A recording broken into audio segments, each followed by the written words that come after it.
literalmente. Eu digo porque para mim ir para a África eu tive que fazer uma renúncia muito grande, porque para mim foi um paradigma, digamos assim, na minha vida, e eu precisei, foi preciso, literalmente, isso que aconteceu comigo, para me entender realmente que era o conceito de missões. Porque eu tinha um conceito muito errado de missões transcultural.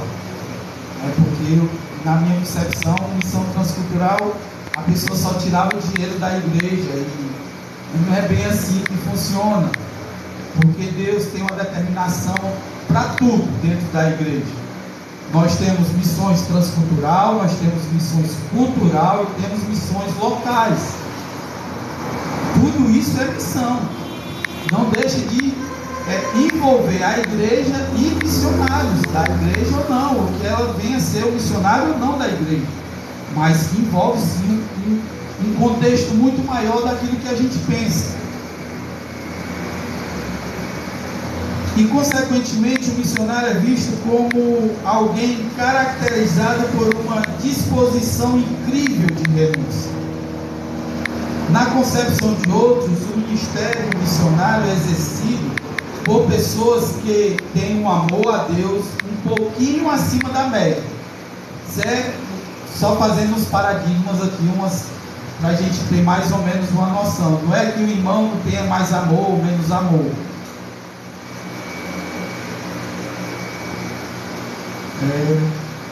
Na concepção de outros, o ministério missionário é exercido por pessoas que têm um amor a Deus um pouquinho acima da média. No entanto, como missionário, eu entendo que o nosso amor a Deus é tão falho e tão frágil quanto o amor da maioria dos crentes. Por que isso? No campo missionário, estamos simplesmente realizando a obra para a qual Deus nos talhou. Ele nos trabalhou para a gente fazer isso. Não foi eu que quis fazer, Ele trabalhou na minha vida para me vir fazer isso.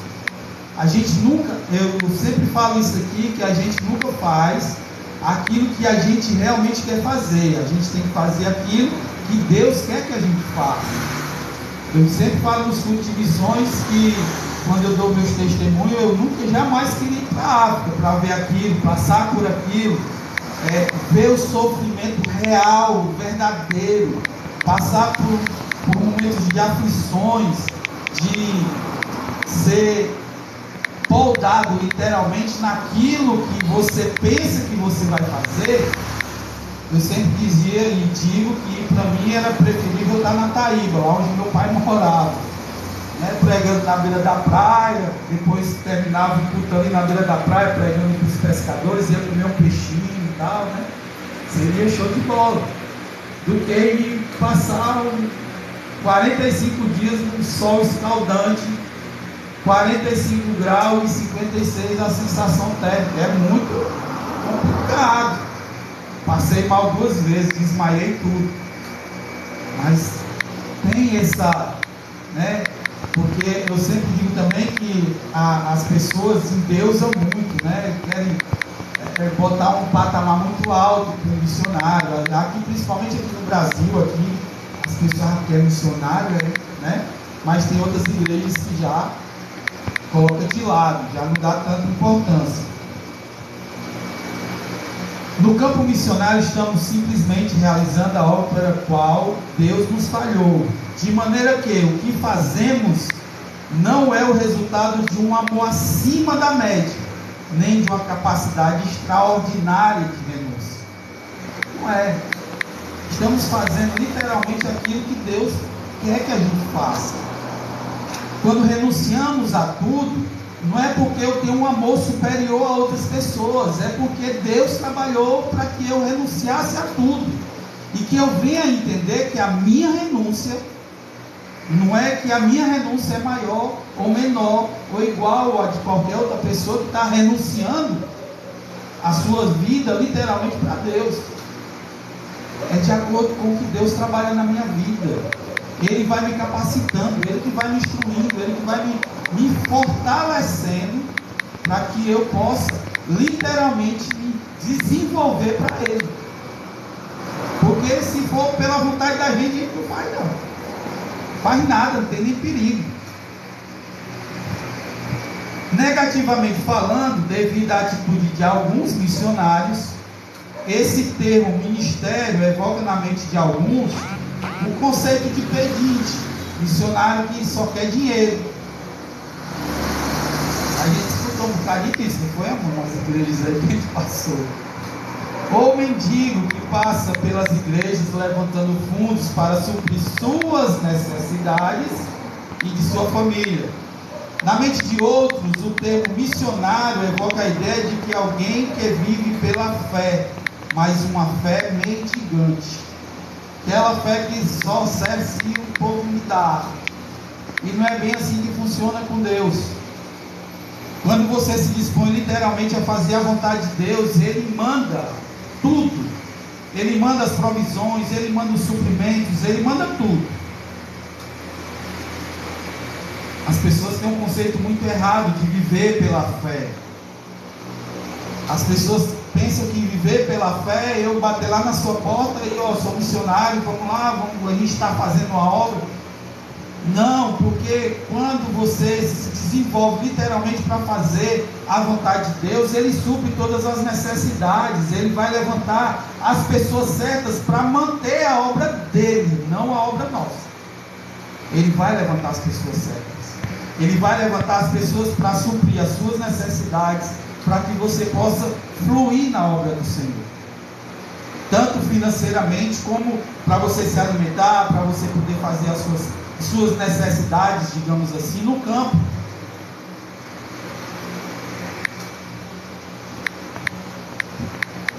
Para outros, este termo ou ministério está estritamente relacionado com sofrimento, de sorte que missionário é sofredor, não passa de termos e sinônimos.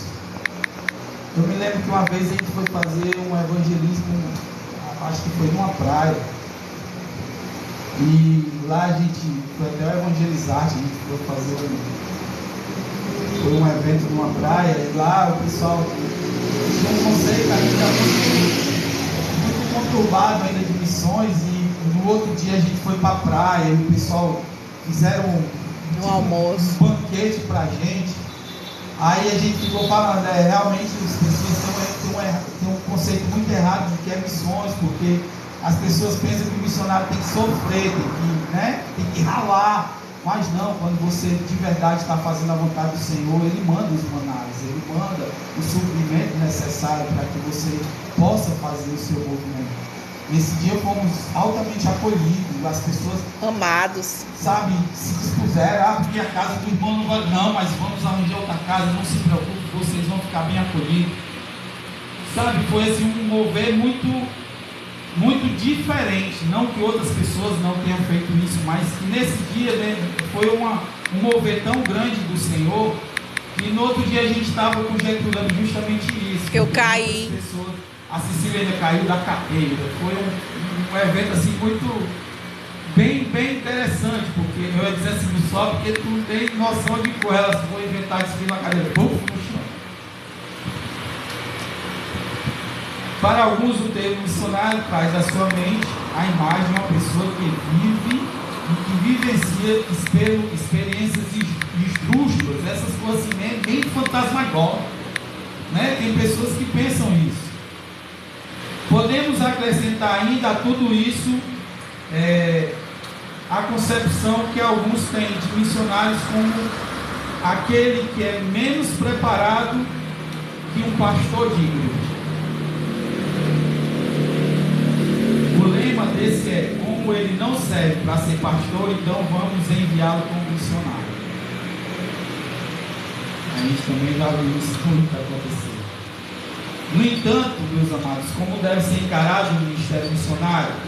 Qual deve ser a disposição da igreja em relação ao ministério missionário? O que o ministério missionário exige do missionário no campo transcultural? O ministério missionário encarado como uma extensão da igreja, do ministério igreja, é uma extensão. No relato de Lucas, em Atos 11, vamos voltar para a Bíblia agora, vamos começar, e vamos para a Bíblia. Atos 11, do 19 ao 30, eu não vou ler todo, porque senão vai tomar muito tempo. Os crentes são chamados de cristãos, e os que foram dispersos pela perseguição que sucedeu por causa de Estevão caminhavam até a Fenícia, Chipre e Antioquia, não anunciando a ninguém a palavra, senão somente aos judeus. E havia entre eles alguns homens sírios e sirenenses, os quais, entrando em Antioquia, falaram aos gregos, anunciando o Senhor Jesus.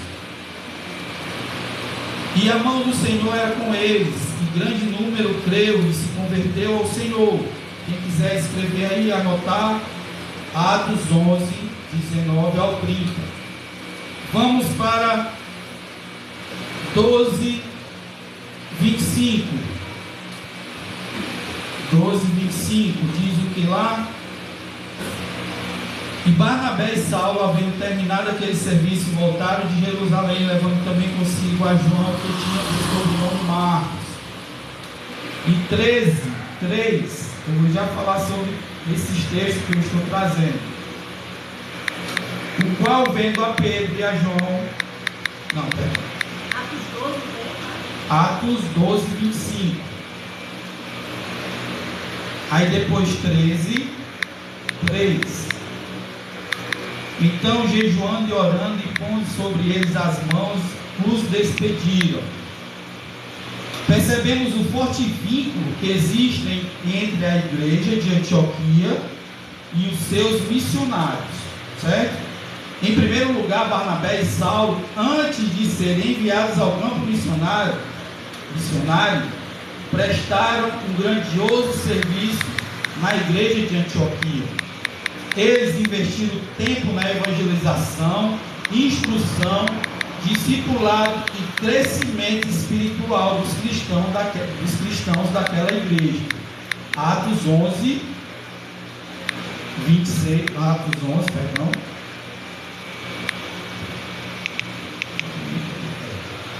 Atos 11, 22 ao 26, que diz: chegou a fama destas coisas aos ouvidos da igreja que estava em Jerusalém, e enviaram Barnabé a Antioquia, o qual, quando chegou e viu a graça de Deus, se alegrou e exortou a todos a que permanecessem no Senhor com propósito de coração, porque era homem de bem, cheio do Espírito Santo e de fé, e muita gente se uniu ao Senhor.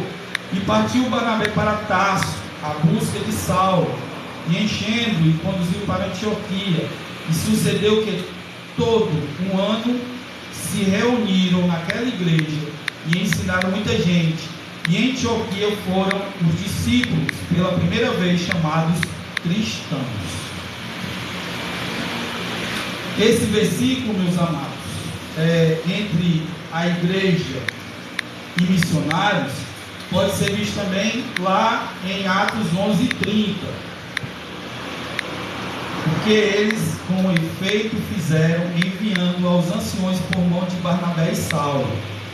Eles foram enviados como representantes da igreja de Antioquia, a igreja mãe de Jerusalém, com a missão de entregar uma oferta para suprir a necessidade dos cristãos da Judéia.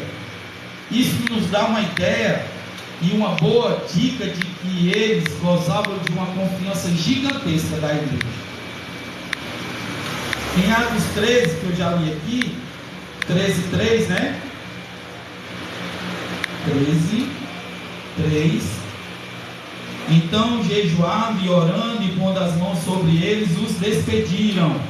Em obediência à direção do Espírito Santo, a igreja de Antioquia não receia em pôr as mãos sobre Barnabé e Saulo e enviá-los ao campo missionário. Com essa atitude, ela estava se dispondo a ser conivente com seus missionários e com a sua missão. Hoje são raros os missionários enviados literalmente por igrejas, né? Sustentado por igrejas. Porque aqui a igreja de Antioquia fez isso. Ela enviou Saulo nesse tempo ainda, e Barnabé para fazer missões. Eles foram destinados não pela igreja, não pelos homens, mas pelo Espírito Santo, a fazer a obra. E dando uma olhada assim geral no livro de Atos, percebemos que esse vínculo entre a igreja e seus missionários não se rompeu com o envio e a partida dos mesmos ao campo. Não terminou o vínculo deles. Eu vou enviar a Cris para a África, pronto, Cris, tu vai para a África, lá tu se vira. Não é assim que funciona. Se eu enviar, se a Igreja Graça e Vida enviar, ela por obrigação, ela tem que cuidar do missionário que está no campo. Porque esse é o conceito que Deus quer, que a igreja ela tenha a extensão de missão, não como um ministério qualquer, mas um ministério que seja sua extensão, seu braço forte em salvar vidas, em resgatar pessoas que estão literalmente na escuridão. Esse é o papel da igreja e da missão. Pelo contrário, esse vínculo perdurou. Antioquia era o ponto de partida, e chegada de Paulo, de Barnabé e Saulo. Foi o ponto de saída e o ponto de retorno. Eles iam voltar, eles voltaram novamente, Após terem concluído a primeira viagem missionária, eles retornaram para onde?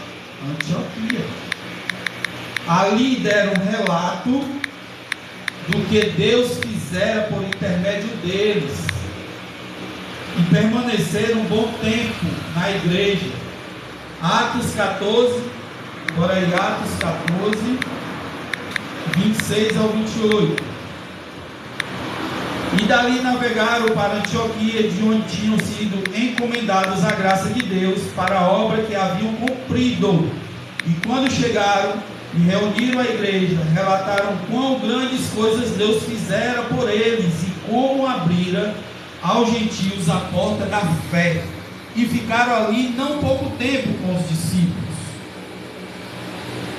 Após o concílio de Jerusalém, antes de dar início à segunda viagem missionária, Lucas registra que Paulo e Barnabé permaneceram algum tempo em Antioquia e ali ensinavam e pregavam a palavra do Senhor. Atos 15, 35. E Paulo e Barnabé ficaram em Antioquia, ensinando e pregando com muitos outros a palavra do Senhor. Eles permaneceram um tempo. Quando lemos, meus amados, acerca dessa relação entre a igreja de Antioquia e seus missionários, a percepção que temos é que não havia uma dissociação entre o ministério missionário e o ministério da igreja. Não havia. O ministério missionário era visto como uma extensão do ministério da igreja. E é assim que devemos e temos que permanecer com esse pensamento. Independente se a minha igreja é missionária ou não, eu tenho que ter o ministério de missões. Porque essa é literalmente a vontade de Deus para todas as igrejas. Não é só para Graça e Vida, não é só para a igreja tal, fulano, ciclano, não. É para todas as igrejas. Todas as igrejas, ela tem que ter um ministério de missões, porque é necessário. Se nós não podemos viajar, nós temos que preparar um missionário e enviar. Se nós não podemos ir para outro país ou para outra região, nós temos que preparar missionários que façam isso. Não levando o nome da igreja em si, mas levando o nome de Deus, o nome de Jesus Cristo. Eu me lembro que numa roda lá em Guiné-Bissau, o pessoal, todo mundo dizendo, o fulano, placa não sei de onde, placa não sei de onde, placa não sei de onde. E tu tá onde? Tu veio de onde? Quem te enviou? Eu disse, cara, eu estou aqui porque quem me enviou foi Jesus Cristo, foi Deus. Eu não vim aqui carregando placa. Vocês estão vendo algum nome na minha cabeça, carregando alguma placa nas minhas costas? O problema é porque as pessoas têm esse conceito muito errado, porque quantas coisas erradas eu não vi como missionário no campo? Muitas. Muitos missionários que eu digo aqui, sem medo de ser feliz, que não tem uma bicicleta para andar aqui de Guiné-Bissau andando de carro. Por quê? Porque fazia vídeos apelativos, mandava para as igrejas, e as igrejas, os irmãos, as pessoas se compadeciam daquela situação, enquanto mandavam mesmo de dinheiro, assim, a igreja ficava com uma parte, mandava uma parte para o irmão, e lá o irmão ficava charlando. Quantas pessoas não chegaram para mim e faz, cara, os vídeos apelativos que tu vai ganhar dinheiro? Eu disse, meu amado, se for para mim viver desse jeito, eu vou passar fome, porque eu não tenho coragem de fazer isso. Não é o meu chamado. Quem me capacita, quem faz as coisas acontecerem na minha vida, não é o acaso, não é a sorte, é Deus. Eu fui para Guiné-Bissau 3 vezes. Eu conheci Guiné-Bissau, Senegal, Cabo Verde, porque Deus queria que eu estivesse nesses cantos, nesses locais, onde eu pudesse pregar a palavra do Senhor. Passei privações, momentos constrangedores, perseguições que sofremos, mas estávamos ali pregando, fazendo a vontade de Deus. Não estava lá por enfeite, por querer ser o missionário bababá da história. Não queria isso para mim, nunca quis. Nunca foi minha vontade. Minha vontade foi pregar o Evangelho, fazer a vontade do que Deus estava colocando no meu coração, independente de onde eu estivesse. Tanto é que eu sempre falo que em Guiné-Bissau você se bate com o missionário. Você se bate. Mas se você for para os campos, você não vê quase ninguém nos campos. E isso doeu muito no meu coração. E eu tenho certeza que dói no coração de Deus também. Porque Deus está vendo que a obra que Ele está dando, que é para nós fazermos, não está sendo bem feita. Como missionário, eu tenho essa queixa. Quantos missionários eu encontrei em Guiné-Bissau que eu debatia, que eu falava, que eu escrachava literalmente que as coisas estavam erradas. Que alguns entenderam, outros não.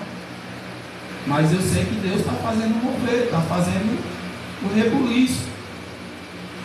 Deus tirou uns, trouxe para casa. Deus deixou outros lá, não deixou mais voltar. É assim que Deus faz.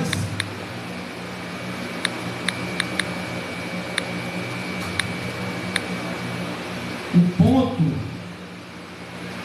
a ser ressaltado é exatamente isso. O ministério missionário deve ser encarado como uma extensão do ministério da igreja, e não simplesmente como um trabalho ou uma obra que determina um pouco de apoio da igreja. Não é isso. Por não terem essa concepção do ministério missionário, alguns veem uma ameaça às suas finanças. Ou que uma vez eu fui pregar isso aqui, eu falo, eu não estou nem vendo. Quem escutar vai entender e vai saber onde é que foi. Eu fui pregar numa igreja, culto de missões. Tinham a metade dos membros na igreja grande. Aí o rapaz, o pastor, foi chegar quase na hora do amém. Chegou no carrão, parou na frente da igreja. Aí o irmão olhou para mim e disse assim: meu amado, me perdoe, mas é porque, como é culto de missões e você não tem nome, aí a igreja está assim vazia. Mas se fosse uma pessoa famosa, a igreja estava aqui bombando. Eu disse: esse é o mal. Aí eu disse: cadê o pastor? Não, pastor não chegou ainda não. Nem foi para o culto. Só que estou dizendo para você, com toda a sinceridade do mundo, ele chegou na hora do amém. E ainda chegou todo no chão, viu? Chegou, sentou lá e deu nem parte do Senhor, nem nada, como se fosse a coisa mais importante da face da terra. É assim que muitos missionários de verdade, que fazem obra, sofrem, literalmente, porque são taxados como doidinhos, ou que não serviu para nada na igreja. Porque não serve de nada para a igreja. Aí foi ser missionário.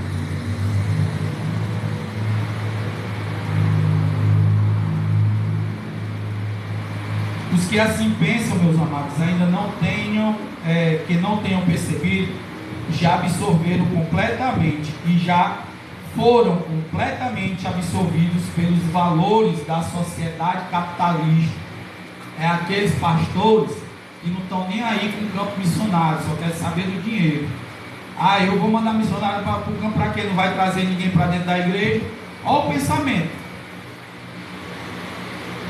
E esquece que eu não estou fazendo a obra, não é para a igreja, é para Deus. Quem está fazendo o mover é Deus, quem está fazendo o reboliço da história é Deus.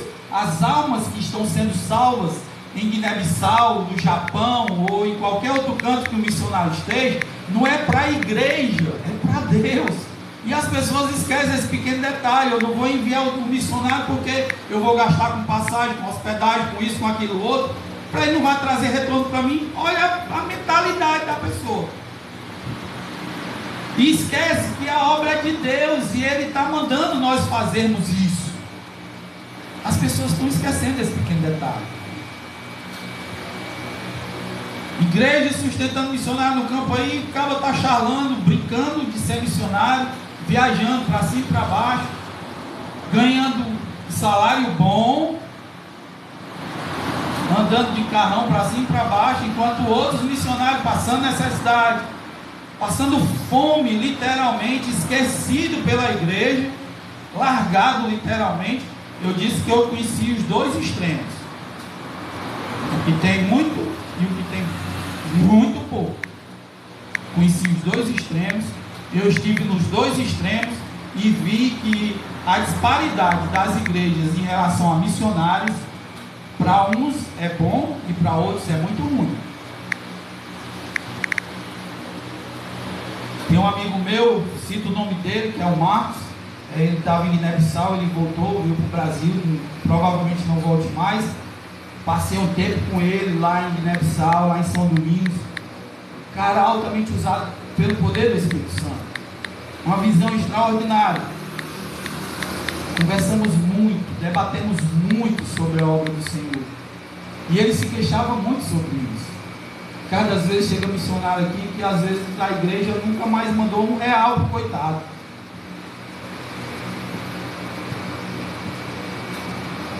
É preciso que as pessoas tenham um conceito muito diferente do que é missão. Missão não quer dizer que eu vou trazer e botar a igreja como missionário. Eu vou fazer missões e vou encher a graça de vida de gente. Vou resgatar meio mundial e trazer para a graça de vida. Para a graça de vida ter dinheiro, para isso, aquilo, outro.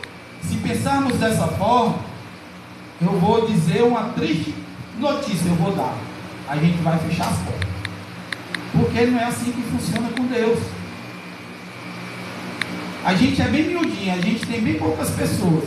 Mas o poder de ação que Deus faz através da gente aqui é gigante. Quantas pessoas nós não estamos atingindo nesse momento aqui? Quantas pessoas não estão escutando literalmente sobre o estudo de missões, sobre o que é missões, sobre o que é ser diácono, sobre o que é ser presbítero? Quantas pessoas não já escutaram sobre isso essas semanas, essas 2 semanas? É preciso que se tenha em mente que investimento que traz retorno na concepção de Deus não é aquele que vai produzir um maior número de membros para as nossas igrejas, mas é aquele que vai arrebanhar um número maior de pessoas para fazer parte do reino de Deus. Eita Deus! Para mim não interessa que a igreja esteja com 10 pessoas ou com 100. Para mim não interessa. O que interessa é que se nós salvarmos 100, 200, 300, 1000 pessoas ali fora, para mim eu não faço questão que não esteja nenhum aqui, mas que esteja literalmente salvos por reino do Senhor. É esse o conceito que como igreja devemos pensar.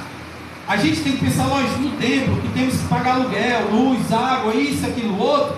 Temos que pensar, mas também temos que pensar em salvar vidas, em salvar almas que estão literalmente largadas e jogadas à mercê do diabo, Satanás. Esse é o chamado da igreja. E quem vai fazer isso somos nós.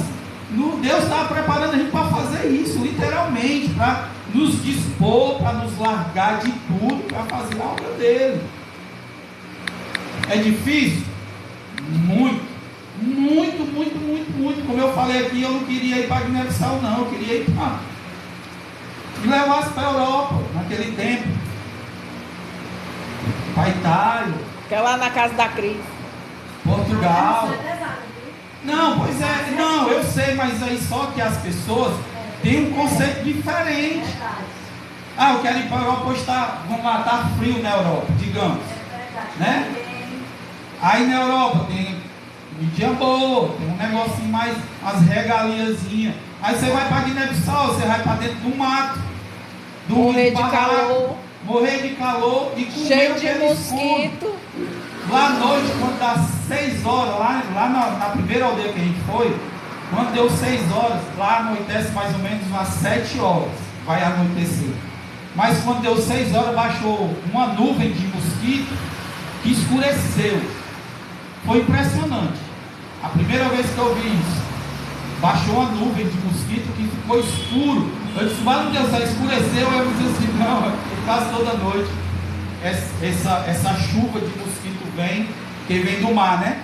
Aí que lá onde a gente estava era já perto do braço do mar. Aí vem, fecha tudo, aí a gente às vezes entra para dentro de casa e tudo, lá dentro das obras. Fala da água. A água, pelo amor de Deus, a água lá é altamente contaminada.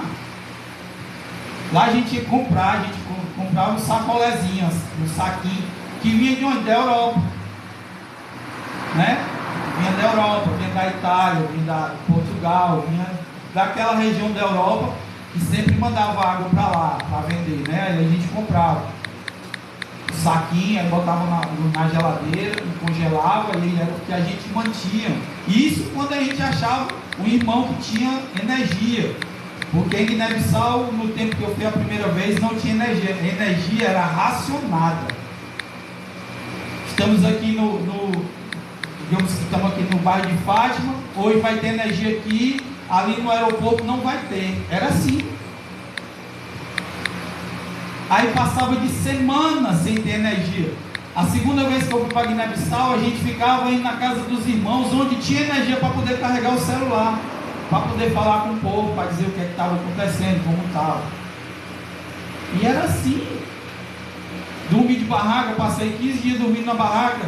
O chão aqui da igreja é um ortobom. Você tem uma ideia. O chão era tão caraquento que não tinha onde colocar. Era ali ou não era ali.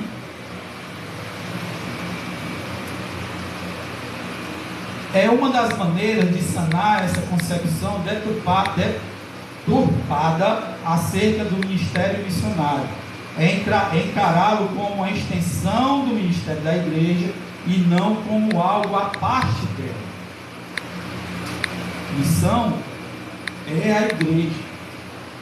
É a igreja, é o contexto geral da igreja. Eu sempre falo que quando aceitamos Jesus Cristo, automaticamente nos tornamos missionários. Não pode. Pode, porque a palavra diz: ide pregar o evangelho a toda criatura. Ele não está dizendo que é só a Cecília, ou é só a Cris, ou é só a Lindóia, ou é só a André, ou qualquer outra pessoa. Não, ela não especifica. Isso quer dizer que ela engloba todo mundo. Ide pregar o evangelho a toda criatura, a tempo e a fora de tempo. Aí eu, parafraseando a história, ele vai pregar para branco, para preto, para amarelo, para todos, para todo mundo. É aqui, ali, é acolá, não tem esse negócio, eu só vou se lá for bom. E se não for, não vai. O ministério missionário exige da igreja disposição para enviar ao campo o que ela tem de melhor em termos de recursos humanos. A gente pensa, como foi falado, que vamos mandar, porque não faz nada na igreja, vamos botar ele como missionário e vai para o campo. E é errado. A gente tem que mandar para o campo o melhor. É o melhor que temos. Por isso que temos que nos preparar, nos fortalecer, buscar entendimento, estudar, aprender mais de Jesus Cristo, porque é isso que vamos pregar. Eu não posso chegar aqui e botar qualquer um e mandar para o campo, porque ele vai lá e vai apanhar, vai sofrer, vai passar problemas, vão apontar, vão tacar o dedo na sua cara e você vai ficar sem saber o que fazer, como eu vi acontecer. Eu vi numa roda de missionários, chegou e disse assim: o que é que seu Deus faz que o meu não faça melhor? Calou a boca de tudinho. Eu fiquei olhando, eu disse: meu Deus, como o povo está despreparado. O nome é bonito, missionário, é muito bonito, abre portas quando você diz que é missionário, mas quando você vai para o campo o negócio é diferente, as coisas são diferentes. De acordo com Lucas, a igreja de Antioquia estava muito bem servida em termos de material humano e qualidade. Eles tinham qualidade. Olha aí Atos 13:1.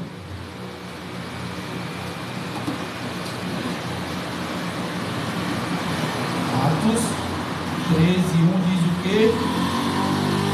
E na igreja que estavam em Antioquia havia alguns profetas e doutores, a saber, Barnabé e Simão, chamado Níger, e Lúcio, Cirineu, e Manaém, que fora criado com Herodes, o Petrarca, e Saulo. Olha aí, será que era fraco os homens? E servindo eles ao Senhor e jejuando, disse o Espírito Santo: apartai-me a Barnabé e a Saulo para a obra a que os tenho chamado. Não foi um homem que disse assim: eu quero Paulo, eu quero Barnabé. Não, foi o Espírito Santo que separou. Ele diz que havia ali alguns profetas e mestres.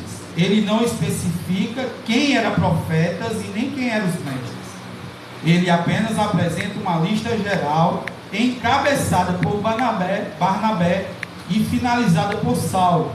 No versículo 2 está escrito que enquanto adoravam o Senhor e jejuavam, o Espírito Santo orientou a igreja na escolha de obreiros específicos para uma obra missionária específica. Eles não foram enviados à toa. O Espírito Santo queria que eles fossem fazer algo determinado pelo Espírito Santo. Não era algo determinado pela igreja ou por alguns membros. Foi o Espírito Santo que disse: separa Barnabé e Saulo, que eu quero que eles vá para tal canto. Foi isso que o Espírito falou naquela reunião que eles estavam tendo. E naquela reunião eles estavam fazendo o quê? Jejuando e orando, buscando entendimento, para que o Espírito Santo viesse falar com eles, para mostrar literalmente o que é que eles deveriam fazer. Eu falei aqui que, eu acho que foi no de Diácono, que eu não escolho por mim, quem escolhe é o Espírito. Nós não devemos escolher as pessoas para fazer a obra do Senhor, porque nós queremos escolher. Nós temos que fazer isso aqui, ó. E servindo eles ao Senhor e jejuando, disse o Espírito Santo. É isso que devemos fazer: jejuar, orar e buscar o entendimento do que o Espírito Santo quer que a gente faça. Eu não posso fazer porque eu quero fazer. Eu falei aqui e vou repetir: se eu fizer isso, eu vou gerar um problema muito sério para mim lá na frente. E a igreja vai pagar um preço grande por uma coisa que não era a vontade de Deus. Desobediência. Porque aí eu estarei sendo desobediente com Deus.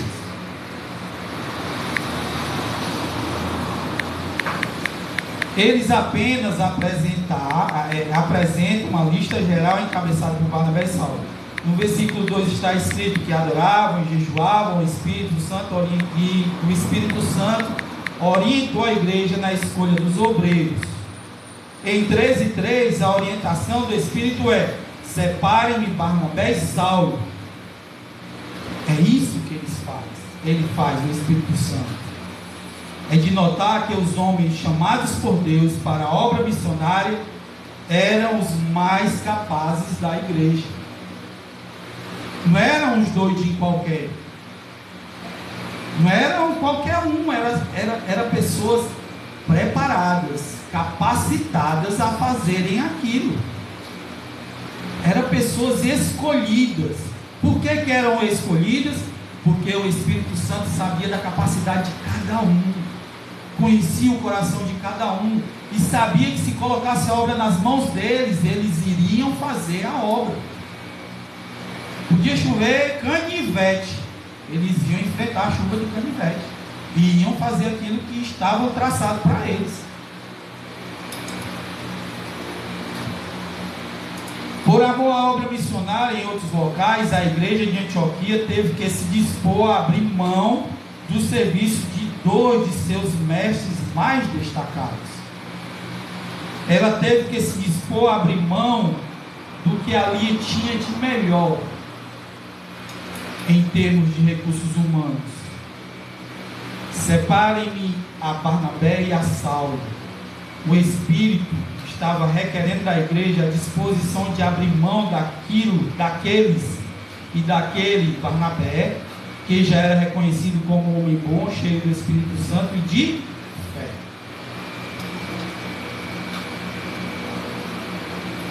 Que está lá em Atos 11, 24. Que era dotado de capacidade de exercer misericórdia, de encorajar e fortalecer os desanimados, e de acreditar no seu poder transformador. Vamos lá, Atos 9. Estou já terminando. Atos 9, 26. 26 ao 30, que diz: enquanto Saulo chegou a Jerusalém, procurava juntar-se aos discípulos, mas todos o temiam, não crendo que fosse discípulo.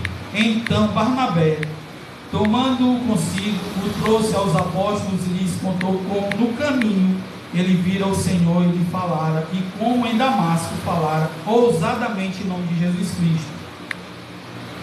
E andava com eles em Jerusalém, entrando e saindo, e falava ousadamente no nome do Senhor Jesus, falava e também disputava com os gregos, mas eles procuravam matá-lo.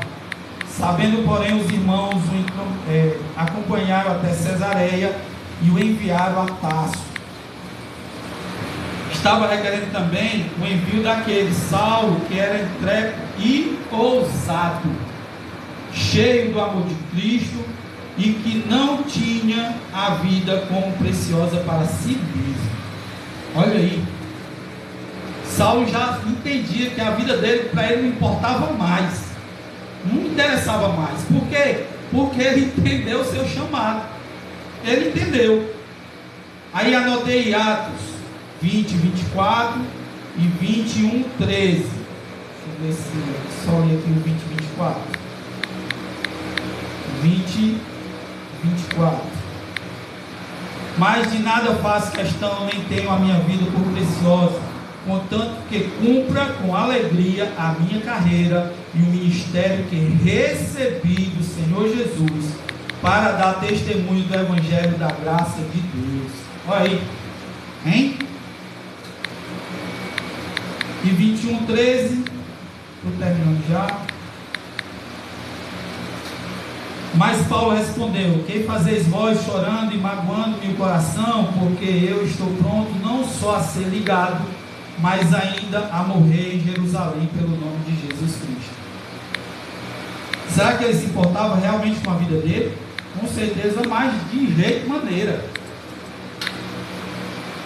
Daquele que era um profundo conhecedor das Escrituras e que era capaz de comunicar o Evangelho de maneira relevante, tanto para os judeus como para os gentios.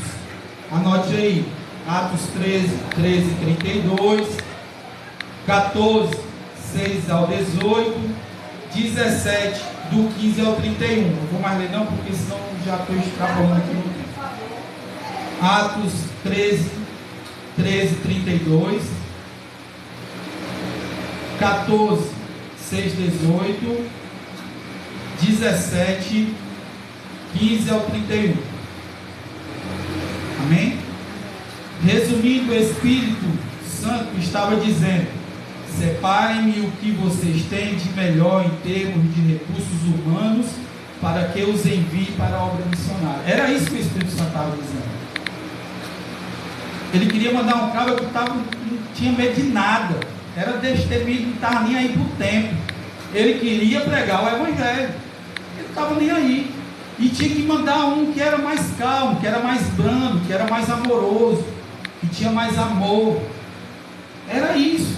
E ele uniu o útil ao agradável. O cara que pregava, que não estava nem aí para o tempo, e outro que já alisava, dava mais amor àquelas pessoas que não entendiam muito bem, mas que entendiam, queria buscar o amor de Deus. É a crise ali. Contrariando a concepção de muitos acerca de missionário, o Espírito Santo escolheu e a igreja de Antioquia enviou aqueles que eram capazes.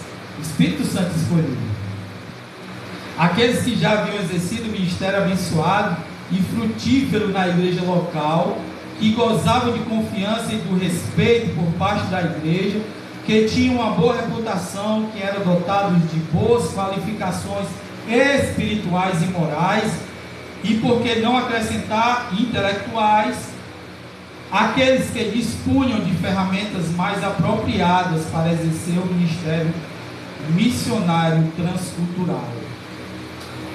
Eles foram capacitados não pelo homem, mas pelo poder de Deus, pelo Espírito Santo. Eles estavam sendo moldados. Lembre-se que Saulo era um perseguidor ferrenho dos cristãos, mas ele foi mudado literalmente da água para o vinho, para pregar o Evangelho, para fazer a obra do Senhor. E para terminar, portanto, meus amados, é necessário que haja na igreja e no seu líder uma concepção sadia acerca do ministério missionário, que o encarem como a extensão do ministério da igreja, não como algo à parte da igreja, mas algo importante da igreja.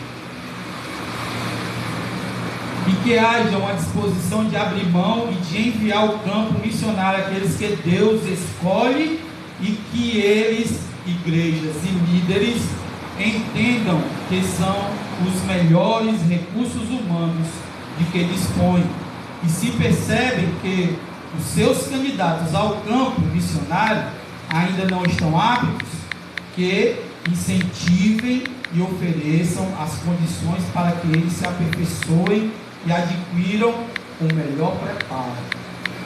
Por isso que temos que estudar, temos que buscar, temos que entender realmente o conceito da vida de Jesus Cristo. O que Ele fez, como Ele fez, por que Ele fez. Temos que entender isso. Temos que deixar o Espírito Santo nos moldar, nos capacitar. É isso que temos que fazer.